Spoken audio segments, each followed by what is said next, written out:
सर्वेभ्यः नमो नमः। मित्रों, आज स्वर संधि का अंतिम जो भेद है प्रकृति भाव संधि के साथ उपस्थित हूँ। प्यारे विद्यार्थियों, सूत्र है ईदु देद द्विवचनम प्रगृह्यम। इसका जब विच्छेद किया, ईथ ऊत एत द्विवचनम, अर्थात दीर्घ इकारांत, दीर्घ उकारांत और एकारांत द्विवचन शब्द की प्रगृह्य संज्ञा होती है। मित्रों, ऐसा कोई शब्द आए, ऐसा कोई धातु का रूप आए जिसके अंत में दीर्घ ई हो, दीर्घ उकार हो अथवा एकार हो, तो उस शब्द को प्रगृह्य कहा जाएगा। दोबारा समझ लीजिए, ऐसा कोई शब्द रूप या धातु रूप हो जिसके अंत में दीर्घ ईकार हो, दीर्घ उकार हो या एकार हो, तो उसे प्रगृह्य कहा जाएगा। ये ध्यान से समझने की बात है कि प्रगृह्य संज्ञा किसकी होगी। तो दीर्घ इकारांत, दीर्घ उकारांत और एकारांत शब्द, जो शब्द तो है सही, साथ साथ किसी न किसी का रूप है। जैसे हरि, हरि एक वचन, हरि द्विवचन, समझिए मित्रों, प्रथमा का द्विवचन और दीर्घ इकारांत यहाँ पर है। भानु प्रथमा का एक वचन, भानु प्रथमा का द्विवचन, तो दीर्घ उकारांत है और ये भानु शब्द द्विवचन है। ते, सा, ते, ध्यान रहे मित्रों, स्त्रीलिंग की विवक्षा में इसकी प्रगृह्य संज्ञा होगी और पुल्लिंग की विवक्षा में इसकी सह तौ ते जो हो जाएगा, बहुवचन हो जाएगा, तो वहां पर भी इसकी प्रगृह्य संज्ञा नहीं होगी। रमे, रमा और रमे, रमे द्विवचन एकार है। गंगे, गंगा, गंगे एकार है। साधु उकारांत है, द्विवचन। कपि, कपिहि, कपि, समझे मित्रों, परिभाषा समझ लेंगे। यदि दीर्घ इकारांत अथवा दीर्घ उकारांत तथा एकारांत द्विवचन के बाद में कोई स्वर अगर आ जाता है तो वहां पर दोनों वर्ण जो के त्यों रहते हैं, अर्थात प्रकृति भाव संधि होती है। उन दोनों वर्णों के स्थान पर कोई परिवर्तन नहीं होता है, प्रकृति भाव ही रहता है। जैसा लिखा हुआ है वैसा ही लिखा जाता है।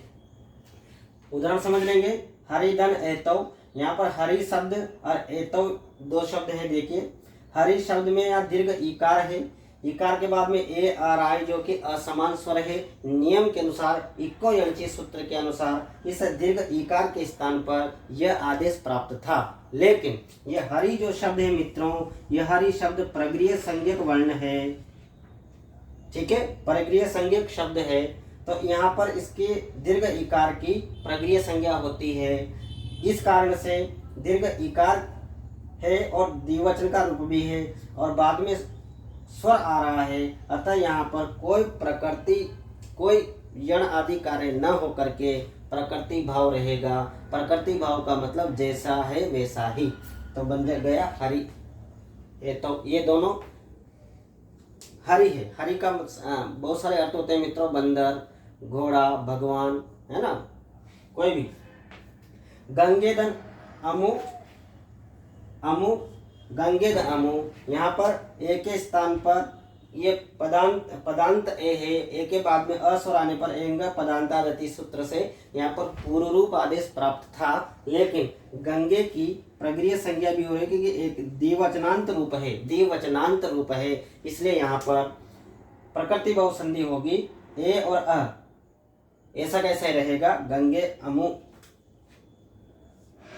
विष्णु इमौ, विष्णु वही यण संधि प्राप्त है, लेकिन विष्णु की प्रगृह्य संज्ञा होगी, दीर्घ उकारांत है, तो बन जाएगा मित्रों जैसा का तैसा ही।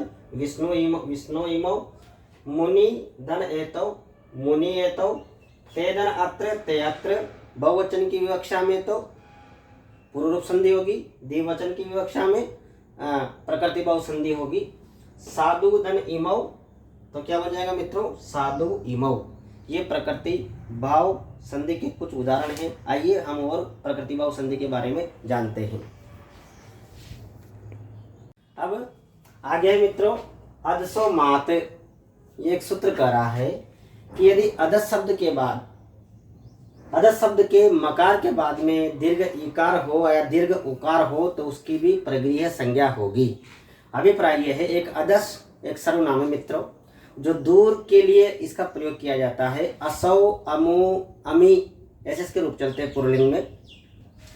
तो यह कह रहा है कि अदस शब्द के मकार के बाद में, अदस शब्द का कोई ऐसा शब्द रूप हो जिसमें मकार के बाद में दीर्घ इकार या दीर्घ उकार आता है तो उसकी प्रगृह्य संज्ञा होती है, अर्थात उसके बाद में आने वाले स्वर दोनों के स्थान पर प्रकृति भाव संधि होगी।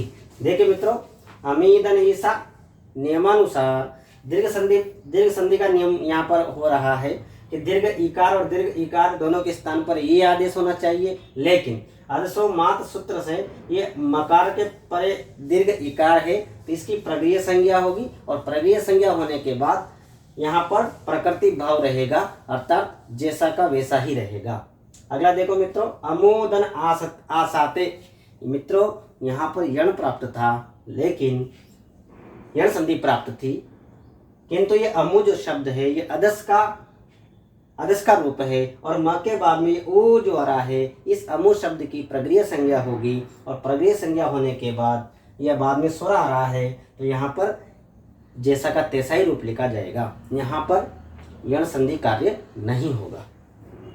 अगला मित्रों, निपात एकांजनांग सूत्र है कि एक, इसका जब विच्छेद किया, एक दन अचे दन अनांग, एक अच की निपात संज्ञा होती है। निपात का मतलब होता है मित्रों अव्यय, अर्थात एक स्वर। बहुत सारे लोग क्या करते हैं, उलझाने के लिए बोल देते हैं कि तू बड़ा विद्वान हो रहा है, चल मैं बताता हूँ उसकी संधि करके बता। तो बहुत सारे ऐसे लिख देते हैं कि ईदन इंद्र या उदन उमेंद्र, ऐसा लिख दिया है कि ईदन इंद्र में कौन संधि होगी, ई और ई। तो दीर्घ संधि का नियम यहाँ पर लगना चाहिए, लेकिन नहीं लगेगा। क्यों? क्योंकि एक अच, अगर एक स्वर अगर आ जाता है तो उसकी अव्यय संज्ञा होती है और उसकी भी प्रगृह्य संज्ञा भी होगी। तो यहाँ पर मित्रों ई के बाद में ई आ गया तो दोनों के स्थान में दीर्घ संधि आदेश न होकर यहाँ पर प्रकृति भाव ही रहेगा, ई इंद्र ही रहेगा। ऐसे यहाँ पर यह उ एक अच है, एक स्वर है, उ के बाद में उ आ रहा है तो क्या बन जाएगा मित्रों, उ उमेंद्र। अगला है मित्रों ओत।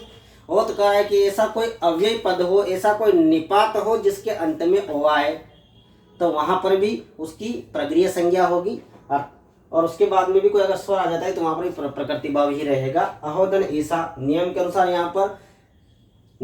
यहाँ पर हमें एचो ऐवा यावह सूत्र से अवादेश प्राप्त था, लेकिन यह अहो एक निपात है, एक अव्यय है, अतः यहाँ पर अहो ईसा का अहो ईसा ही रहेगा, क्योंकि अहो जो शब्द है यह निपात है और उस निपात के अंत में ओ है तो इसकी प्रगृह्य संज्ञा हुई है। अगला है मित्रों कि प्लुत स्वर के बाद में अगर कोई स्वर आ जाता है तो वहां पर भी प्रकृति भाव ही होती है। प्लुत स्वर, किसी भी स्वर का उच्चारण अगर तिगने समय में किया जाता है तो मित्रों उसे प्लुत कहा जाता है। जैसे कृष्ण, तो अ का उच्चारण तिगने समय में किया गया है, कृष्ण अत्र आगच्छ, तो यहाँ पर ये कृष्ण ये तीन ये प्लुत स्वर का संकेत है। किसी भी स्वर के पीछे अगर तीन लिखा हुआ रहता है तो प्लुत स्वर कहलाता है। तो ये हो जाता है मित्रों यहाँ पर भी इस प्लुत स्वर और इस अ के बीच में कोई संधि कार्य नहीं होगा, प्रकृति भाव ही रहेगा। मित्रों ये मेरे द्वारा जो आप लोगों को पढ़ा गया है इसका जो संदर्भ है लघु सिद्धांत कौमुदी, अष्टाध्यायी व्याकरण और भीमी व्याख्या भीमसेन जी की, इनसे मैं लेकर के पढ़ा रहा हूँ, और आपके सुझावों से मुझे आमंत्रित कीजिएगा। धन्यवाद।